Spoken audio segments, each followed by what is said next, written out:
Halo teman-teman, ketemu lagi di Bongkar Bro. Balik lagi sama saya, Dani Kribo. Hari ini kita punya sebuah headset gaming Sultan nih. Ya, dia fiturnya udah banyak dan juga sih lebih kayak mobile gitu kali ya. Jadi enak untuk dibawa ke mana-mana. Nah, ini dia barangnya nih. Aduh, ini dia. Razer Barracuda Pro. Ya, slogannya itu sih kayak game everywhere, here nothing else ya. Memang sih dia udah ada ANC-nya juga. Tapi yang dicari para gamer atau bukan ya? Langsung aja deh videonya.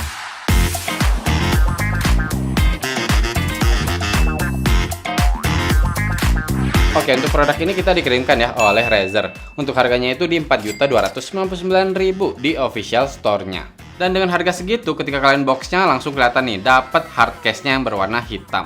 Terus pada saat kalian buka, dapat satu headsetnya.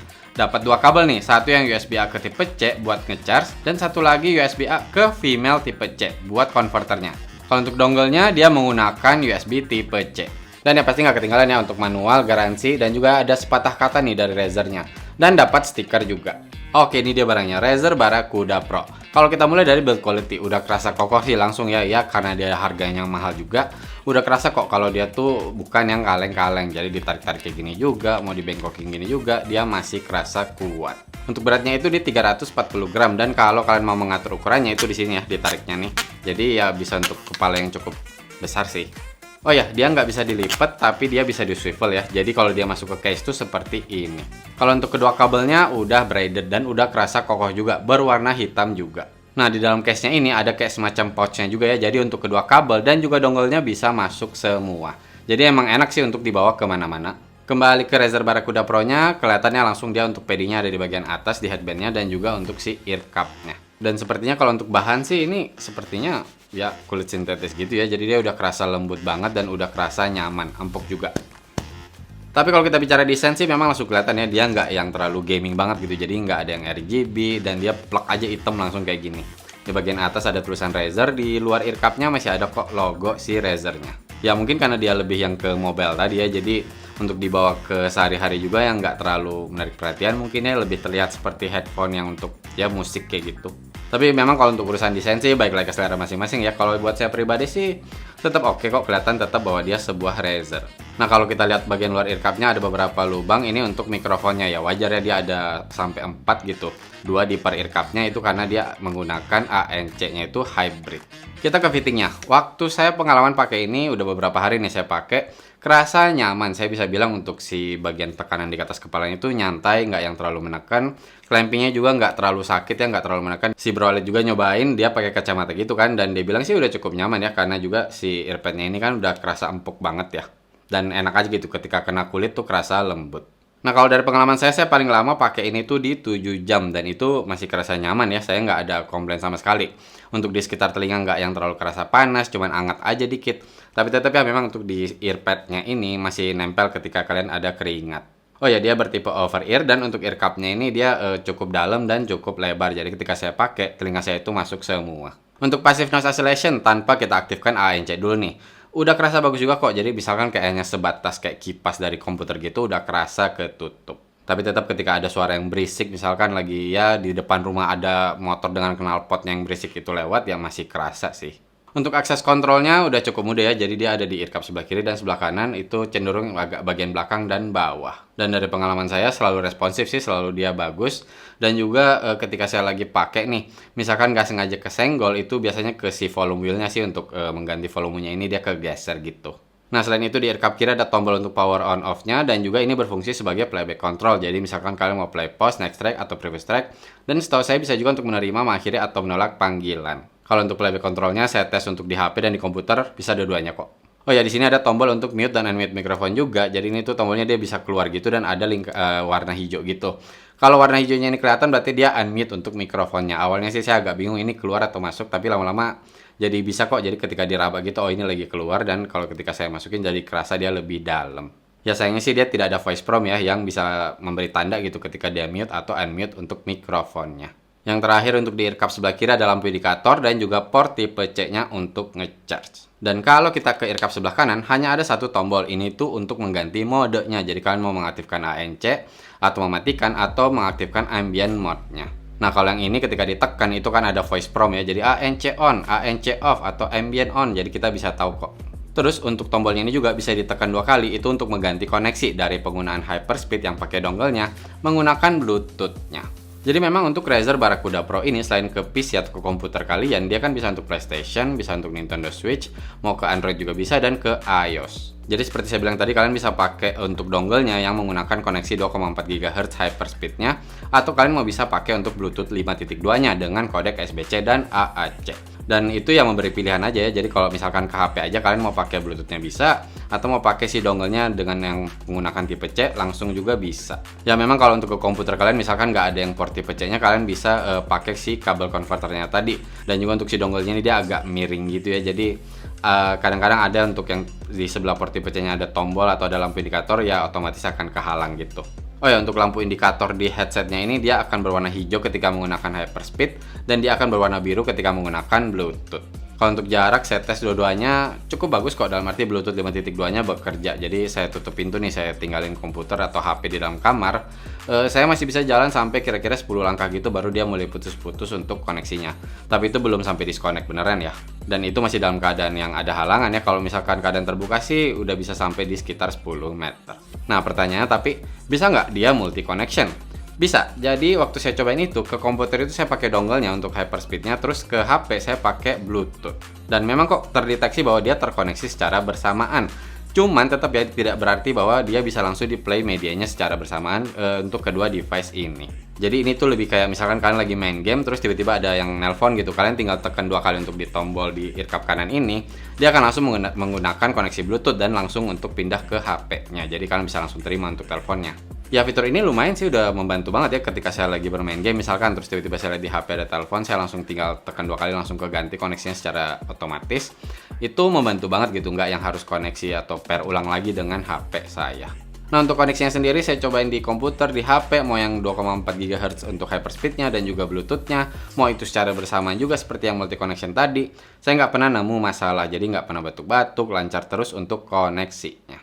Oke, kalau ngomongin latency, ketika saya cobain di komputer pakai si dongle-nya dengan 2,4 GHz Hyperspeed-nya, udah kerasa tipis sih untuk si latency-nya. Jadi mau untuk nonton film atau main game, udah kerasa nyaman. Nah, kalau untuk di HP sendiri saya cobain pakai Bluetooth nih. Itu kerasa sih untuk delay-nya tuh masih ada gitu. Terus saya masuk aplikasinya, saya aktifin untuk gaming mode-nya. Tetap kerasa ada delay-nya walaupun kerasa lebih tipis aja gitu. Ketika saya pakai dongle dengan Hyperspeed-nya ini di HP, saya langsung colok aja gitu, saya pakai HP Android, itu kerasa lebih tipis lagi. Kita lihat aja deh untuk latency test di HP. Game mode off.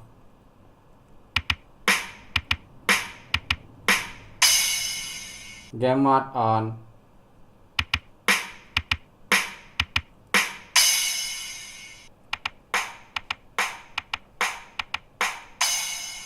Game mode off.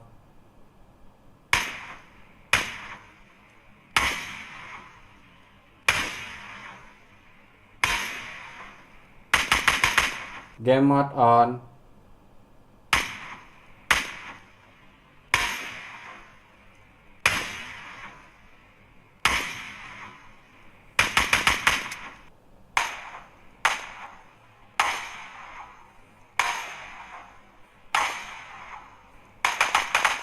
Oke, kita ke software dan juga aplikasinya nih. Untuk software di komputernya itu menggunakan Razer Synapse. Dan saya sarankan sih kalau kalian udah beli barang ini gitu terus kalian pakai, langsung install untuk software ini, karena ketika saya pertama kali install tuh dia langsung bilang bahwa ada update firmware-nya ya, kira-kira 15 menit gitu dia untuk update firmware-nya. Di software-nya ini yang pasti pertama kalian bisa lihat untuk baterai indikator si headset-nya. Terus ada untuk mengatur volume, dan juga di sini ada untuk mengaktifkan atau menonaktifkan ANC atau untuk ke ambient mode-nya. Dan di sini ada slide-nya ya untuk ANC-nya itu. Jadi ada 1 sampai 10. Semakin kalian ke kanan itu semakin besar, atau yang paling kanan itu angka 10, itu memang semakin kuat untuk ANC-nya menahan suara dari luar. Nah, kalau kita ke mixer di sini untuk mengaktifkan THX spatial audio-nya, kalian bisa auto atau diatur secara manual sendiri. Terus lanjut ke enhancement, di sini kalian bisa mengatur untuk sound-nya. Jadi kalian bisa naikin bass boost atau sound normalization atau voice clarity bisa diatur di sini. Dan sudah ada untuk equalizer-nya juga, sudah ada preset yang diberikan dan juga kalian bisa custom sendiri. Lalu lanjut ke bagian mikrofon, di sini kalian bisa untuk mute atau unmute mikrofonnya dan juga mengatur volumenya. Terus di sini juga ada untuk mengaktifkan ANC untuk mikrofonnya nih, dan di sini ada pilihan untuk yang mau yang low aja atau yang high. Oh ya, untuk mikrofonnya juga sudah disediakan equalizer, ada beberapa preset juga dan kalian bisa custom juga. Nggak ketinggalan di sini ada untuk mengaktifkan side tone-nya dan juga untuk ya volumenya gitu. Terakhir di bagian power ada untuk mengaktifkan power savingnya. Jadi misalkan kalian nggak pakai headset gaming ini untuk beberapa lama, dia akan bisa mati sendiri dan kalian bisa ngatur untuk berapa cepatnya, itu paling cepat 15 menit dan paling lama itu di 60 menit. Ini membantu banget sih, apalagi yang buat yang suka lupa matiin untuk si headsetnya gitu. Jadi cuman selesai pakai taruh aja, dia akan mati sendiri. Dan saya sempat sekali kayak gitu, saya benar-benar lupa, saya langsung keluar gitu aja gitu dari kamar. Begitu saya balik dia udah mati. Oh ya, tapi tadi saya singgung juga ya, ada aplikasinya untuk di HP, mau di Android maupun di iOS. Di sini kalian bisa lihat baterai indikator, mengatur ANC dengan slide-nya juga, dan untuk ambience-nya. Bisa untuk aktifkan Do Not Disturb juga, jadi nggak keganggu saat bermain game. Terus udah ada equalizer-nya juga nih, dan kalian bisa untuk custom sendiri atau pilih preset yang sudah disediakan. Nah, di sini ada untuk mengaktifkan atau menonaktifkan game mode-nya. Oh ya, untuk ANC mikrofonnya bisa juga kok melalui aplikasinya ini. Selain itu di aplikasinya ini kalian bisa lihat untuk firmware-nya dan juga untuk masalah standby-nya tadi ya, untuk mengatur menitnya. Jadi berapa menit lalu dia akan mati ketika tidak digunakan. Dan di sini juga untuk mengganti bahasa voice prompt-nya. Ya intinya sih untuk Razer Barracuda Pro ini udah disediakan banyak fitur ya. Ya terlihat juga dari software dan aplikasinya ini. Di sini kalian banyak bisa otak-atik. Jadi kalian bisa pakai sesuai dengan kebutuhan kalian. Tapi gimana nih dengan active noise cancelling-nya atau ANC-nya? Waktu saya cobain ya memang saya lebih nyobanya untuk dalam arti bermain game ya, kayak gimana nih keadaannya. Memang sih kerasa dia nggak main-main ya, udah kerasa enak. Serius, jadi menurut saya ANC-nya ini bagus ya, jadi dia tuh mendekati untuk di kelas headphone musik yang udah ada ANC-nya juga. Kerasa enak aja gitu, jadi dia udah hampir ketutup semua untuk suara sekitar itu, walaupun tetap ya kayak frekuensi tinggi cenderung akan lebih masuk, terus juga ketika orang ngobrol itu biasanya masih agak masuk. Tapi selain itu udah enak kok, bahkan sempat lagi hujan gerimis gitu, itu hampir nggak masuk sih untuk suaranya, jadi udah nyaman banget. Tapi memang ya selama saya cobain itu saya slide-nya tuh full kanan, jadi yang paling kuat gitu. Nah itu kerasa sedikit tekanan di telinga. Buat si Bro Busem dia kurang nyaman sih, dia bilang ini nggak enak banget, ini tekanannya terlalu kuat. Tapi kalau buat saya dan Bro Alit sini masih nyantai-nyantai aja. Ya kalau kalian memang tidak butuh yang terlalu kedap banget dan pengen tekanannya ini agak berkurang, kalian bisa kurangin di slide-nya ini ya, misalkan ke 7 atau ke 5, itu akan lebih nyaman mungkin buat kalian. Untuk ambient udah oke juga, jadi misalkan kalian pengen main game tapi tetap suara sekitar ini masih aware ya, contoh kalian lagi di kereta gitu kan atau di bandara, kalian tidak mau ketinggalan untuk mendengarkan pengumuman, kalian bisa sambil bermain game tapi tetap suara sekitar ini terdengar. Ini udah oke banget kok untuk ambient mode-nya. Tapi tetap ya ketika kalian main game terus volume gamenya gede banget ya sama aja, untuk suara sekitar nggak akan masuk segitu banyaknya. Kita dengerin aja deh untuk ANC dan ambient mode testnya. Ambient.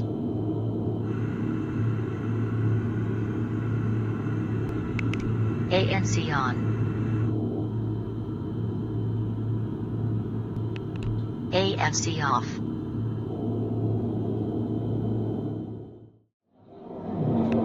Ambient.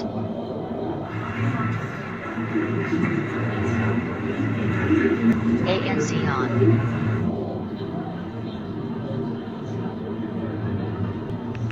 AFC off. Oke, kita ke baterainya nih. Saya nggak nemu sih dia ada berapa mAh, cuman di klaimnya itu total 40 jam. Saya memang nggak pakai full 40 jam nonstop ya, jadi ketika saya pakai itu biasanya di volume 40%an gitu untuk di Windowsnya, karena volumenya ini akan mengubah langsung di komputer kan. Dan kalau untuk koneksinya sendiri, saya kadang-kadang menggunakan multi koneksinya tadi, jadi kadang-kadang sambil connect ke HP menggunakan Bluetooth. Dan kalau untuk ANC, saya selalu aktifkan. Dan hasilnya nih, total saya pakai itu ya di atas klaimnya sih, jadi saya dapat itu di 41 jam. Tapi memang ya untuk total 41 jam ini paling pakai mic-nya itu di 5 atau 6 jam gitu, sisanya hanya suara aja. Tapi untuk yang 41 jam tadi itu sebenarnya dia belum sampai mati ya, jadi karena dia udah ada warning low bat, saya pikir oh udah mau habis nih, ketika saya lihat di software ternyata masih ada 18%. Cuman karena saya mau lihat juga dia ketika di charge itu berapa lama, akhirnya ya udah saya charge aja dari 18% tadi. Dan untuk sampai penuhnya itu kira-kira butuh waktu di 4,5 jam gitu. Ya agak lebih sih dari klaimnya, kalau klaimnya itu 4 jam penuh, saya dapatnya itu di 4,5 jam. Tapi balik lagi untuk baterainya, Razer Barracuda Pro ini udah oke banget ya. Jadi saya ketika pakai itu bener-bener yang santai aja gitu. Ya nggak takut kehabisan baterai, dan tadi pas lowbat aja masih ada 18%, kayaknya masih bisa dipakai 1 atau 2 jam lah minimal. Cuma satu aja sih yang agak aneh yang saya nemu. Jadi ketika saya mau matiin, saya kan catat tuh berapa persen nih terakhir baterainya di software. Pernah tuh waktu itu dia 40%, oke udah saya matiin. Dan ketika saya nyalain lagi, itu pas saya cek di softwarenya, ini kok tiba-tiba jadi naik ke 44% ya. Dan itu kayak beneran naik ya, jadi dia turunnya pelan-pelan lagi, 43, 42. Dan itu terjadi beberapa kali, jadi kadang-kadang setelah saya matikan, terus saya nyalakan, dia tuh kadang-kadang baterainya naik ke 2 atau 3%-an gitu. Ya no problem sih, bisa dibilang mungkin dikasih baterai tambahan kali ya, atau dia bisa ngecharge sendiri. Oke, sebelum kita lanjut untuk mikrofon dan sound quality-nya, kita lihat dulu untuk spek lengkap.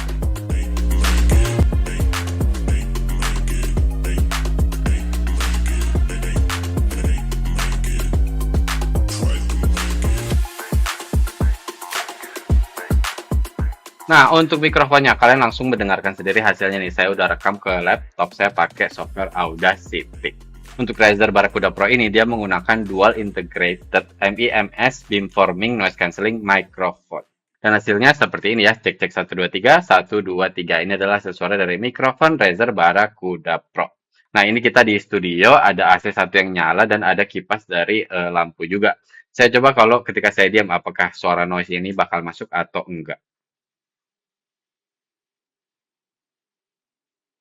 Jadi menurut kalian kayak gimana nih untuk hasil suara dari mikrofon Razer Barracuda Pro? Cek-cek 123, 123. Ini adalah hasil suara dari mikrofon Razer Barracuda Pro. Dan kalian bisa langsung menilai sendiri seperti ini. Oke, tadi kalian udah dengar untuk hasil dari tes mikrofon Razer Barracuda Pro ini. Nah, saya cobain juga kan, saya bermain teman gitu, pakai Discord untuk komunikasinya. Bahkan saya bermain juga sama si Bro Busem. Dan ketika saya tanya teman saya, gimana nih untuk mikrofonnya? Ini kan saya pakai Razer Barracuda Pro nih. Harganya tuh sekitar 4 jutaan. Dia bilang langsung kayak, nih suaranya untuk hasil mic-nya standar aja sih. Ya intinya sih dia bilang tuh kayak nggak jelek untuk mikrofonnya, cuman ya nggak sampai di harga 4 jutaan juga. Terus ketika saya tanya si Bro Busem, dia juga setuju, ini kok hasil suaranya ya begini gitu, nggak yang sesuai harganya. Jadi kalau teman saya bilang itu kayak agak cempreng gitu untuk suaranya dan agak sedikit mendem, jadi tidak terlalu clear. Ya tapi mungkin karena teman saya lebih suka yang hasil suaranya agak ngebas kali atau kayak gimana ya, karena ini memang cenderung lebih agak netral.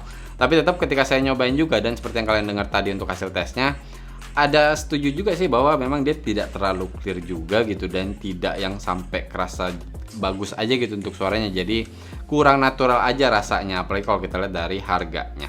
Nah, saya cobain juga untuk ANC di mikrofonnya nih. Awalnya saya coba itu off, terus di low, terus kayak naikin ke high. Dia bilang sih nggak terlalu kerasa beda ya. Memang sih untuk penggunaan Discord ini kan ada bantuan gitu untuk seperti ANC. Jadi Discordnya udah kayak ada sistemnya yang bikin kayak suara sekitar itu jadi kurang ketangkap. Tapi untuk hasil suara saya bisa dibilang tetap sama kok. Oh ya, saya cobain juga pakai WhatsApp call. Emang untuk sekitar ini ketika ANC-nya mati itu akan lebih terdengar. Tapi tetap untuk hasil suara saya balik lagi sama. Bahkan saya cobain juga nih ganti-ganti preset yang sudah disediakan untuk di equalizer-nya. Dia bilang ya tetap lebih enak yang default sih kalau dibandingkan preset yang lain. Tapi ya mungkin akan memang lebih bagus ketika di custom sendiri gitu untuk si EQ-nya. Jadi bisa lebih pas aja untuk suara kita. Ya ini kan saya hanya ngetes untuk di defaultnya aja dia seperti apa. Dan kalau kata teman saya sih hasilnya seperti itu. Jadi kalau untuk mikrofon saya bilang sih sayang ya untuk kualitas mikrofonnya hanya standar aja. Ya jauh gitu kalau kita lihat dari harganya. Tapi setidaknya nih untuk kualitas suaranya bagus. Menggunakan 50 mm Razer Triforce Biocellulose Driver. Kerasa balance dan clear terutama pada saat bermain game. Tapi tetap ya bikin seru. Oke, awalnya saya cobain pada saat dengerin musik. Kerasa sih bassnya ini masih ada cukup power, dia masih cukup boom gitu keluar. Terus untuk suara mid ini masih kerasa ya, vokal masih bisa terdengar. Detail cukup baik keluar. Dan untuk treble juga dia cukup sparkling. Walaupun kalau kita bandingkan dengan headphone yang musik misalkan gitu ya, buat yang nanya ini mending ini atau headphone musik nih buat dengerin musik, saya masih tetap lebih milih untuk dengerin musik ya pakai headphone yang musik. Dan ketika saya cobain nonton film, lumayan sih ini ya walaupun nggak kayak bioskop banget, tapi udah nambah seru gitu. Jadi ada suara ledakan itu dia bisa emphasize yang cukup, tapi tetap untuk suara vokal ini bisa terdengar. Jadi ketika ada suara conversation gitu masih terdengar dengan jelas. Dan yang saya suka dia tidak berlebihan ya, jadi nggak yang terlalu bikin pedes suaranya gitu atau yang terlalu boomy. Oh ya, untuk THX Spatial Audio-nya tadi, selalu saya nyalain dia di auto ya. Jadi dia langsung mengatur sendiri ketika saya lagi nonton film. Dia akan langsung auto yang untuk movie mode. Dan ketika main game, dia ke game mode. Nah, buat main game, udah kerasa mantep banget. Jadi ketika ada suara step ya, buat kalian yang main FPS gitu, butuh suara step yang jelas, suara tembakan, ledakan, arah, dan jaraknya itu udah enak banget. Bahkan sampai suara vibe-nya ini tuh dia masih berusaha nangkap gitu, dan tetap tidak menutupi untuk suara si karakter kita gitu. Jadi ketika kita lagi bermain game perang, misalkan ada ledakan di jauh, kadang-kadang ada headset gaming yang terlalu di-emphasize untuk suara itu sampai kita bingung ini tuh suara ledakannya di mana sih, dekat apa jauh sebenarnya gitu. Ini tuh enak banget gitu, untuk akurasinya tuh oke banget. Kalau ditanya apakah ini udah di level yang pro nih, kalau menurut saya sih sudah mendekati banget ya, walaupun yang menurut saya pernah nyobain yang lebih pro lagi dan itu masih kerasa lebih bagus lagi sih untuk detailnya. Cuman nih sayangnya ketika ANC-nya diaktifkan, untuk suaranya ini agak lebih mendem rasanya. Dan itu bukan hanya suara bermain gamenya aja. Jadi ketika saya lagi berkomunikasi sama teman saya pakai Discord tadi, ketika aktif untuk ANC speakernya, itu kerasa juga untuk suara dia itu jadi lebih mendem. Dan saya kurang nyaman sih. Jadi saya lebih prefer untuk ANC-nya ini mati. Mau itu bermain game, nonton film, dengerin musik. Lebih enak aja ketika ANC-nya mati buat saya. Ya memang saya cobain ubah-ubah untuk slidernya. Tetap kerasa dia nggak bisa yang se-clear ketika ANC-nya mati. Tapi jangan lupa ya, mungkin bisa aja nanti suatu saat akan ada update firmware-nya yang bikin untuk masalah itu bisa ya lebih enak aja gitu. Jadi tidak terlalu mendem ketika ANC-nya aktif. Atau bahkan bisa aja untuk hasil suaranya nanti bakal lebih enak lagi. Tapi memang ya untuk urusan suara baik lagi ke selera kita masing-masing sih. Kita dengerin aja deh untuk sound sample-nya. You should hear it all. I'm happy to make time for your feelings, but you have to admit I already do. Let's just break it down to you and me uptown, dancing all around till the disco ball pops. But I have to. So we're up against a master thief, assassin, high performance driver. Who is he?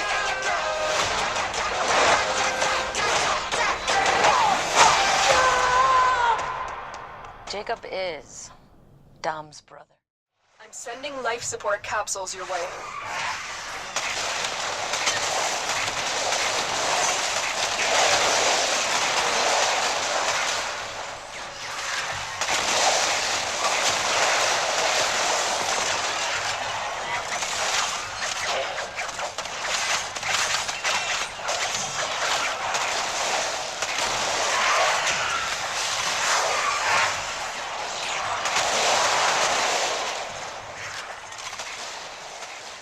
Oke, tadi kalian udah dengerin untuk sound sample-nya. Perlu saya ingatkan tidak akan sama 100% seperti kalian langsung pakai si Razer Barracuda Pro-nya.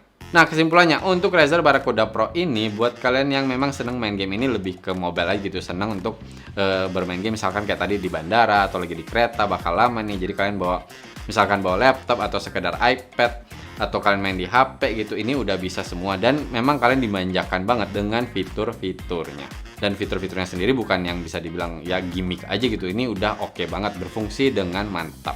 Tapi bisa dibilang kalian sedikit mengorbankan untuk kualitas mikrofon. Sekali lagi saya nggak bilang jelek, tapi seadanya aja. Apalagi kalau kita lihat dari harga.